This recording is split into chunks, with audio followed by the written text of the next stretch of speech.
Okay, Mark here. Now I have this all the way out and I want to show you the lock arm is free. It is all the way free and I'm going to slide the gross angle. I'm sliding the bracket while I'm resting it on the stone centered on the vise and I'm looking to go close to 15 degrees. And I'm just sliding it with my finger. I'm holding it here to balance it because it can teeter. It's 15 degrees is pretty upright.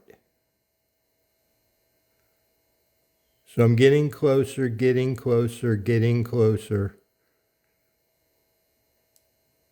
Now I went past it. Okay.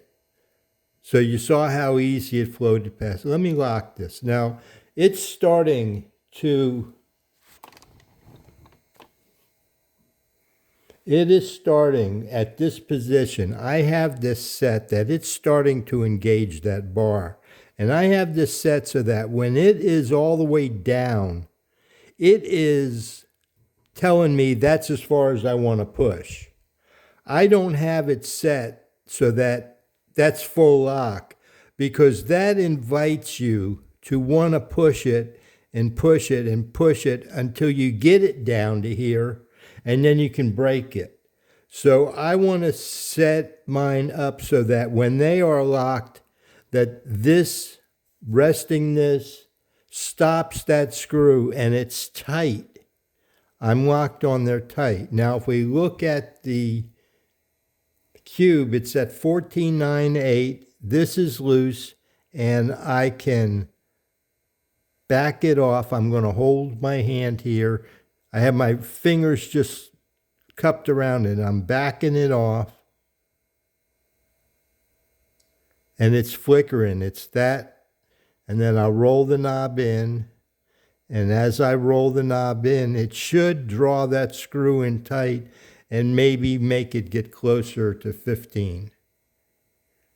1498. Now that's hundredths. It's floating a little bit, so I can loosen it up, roll it this way a little more, and get as close as you want. So what I'm showing you is that I am right now balancing between plus or minus about 2/100ths of a degree. That is very close. This allowed me to do it. See how the threads are showing here? I don't have this drawn all the way in. I always work with some threads out. Now, what I specifically made this video to show you was the influence. I'm loosening this up and I'm going to roll it in and watch the angle as I roll it in. See the space here. I'm backing this out so I can roll that screw in because I want to show you how it influences. I'm already 1/4 of a degree and it's just barely moved. So it has a lot of influence. Just a little bit of screw. That's already 1/2 degree. Now we don't want to work extended out there because it's floating on the threads. And when we lock it up, the more you put here, the more this can affect that screw. It's pretty dang tight. I mean, it doesn't want to move because we're moving the stones. We're not moving the guide rod. So all this is pretty tight. But instead of, if you were looking to work at 14 degrees, instead of looking, bear with me, to dial it in to 14 degrees. See, we went from 15 to 14 degrees and never moved this, all on the thread. Now, I don't work with this amount of thread. What I would do is I would move the gross angle that flopped it all the way to the loose position, and then I'll slide it, and I would move it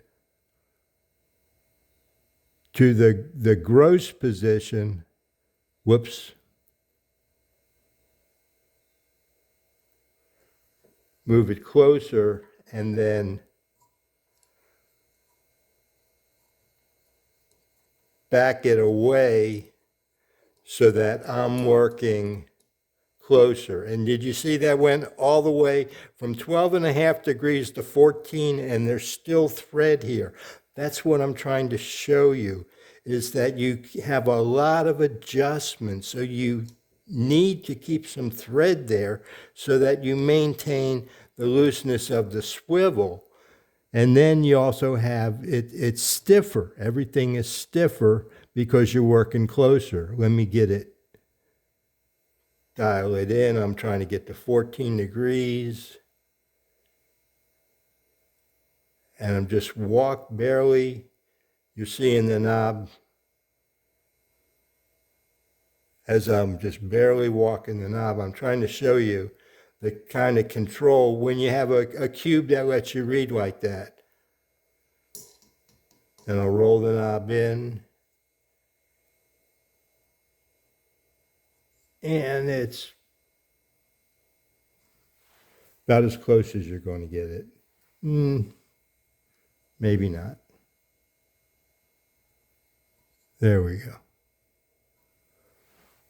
So, and it's very close. All this out here doesn't mean anything.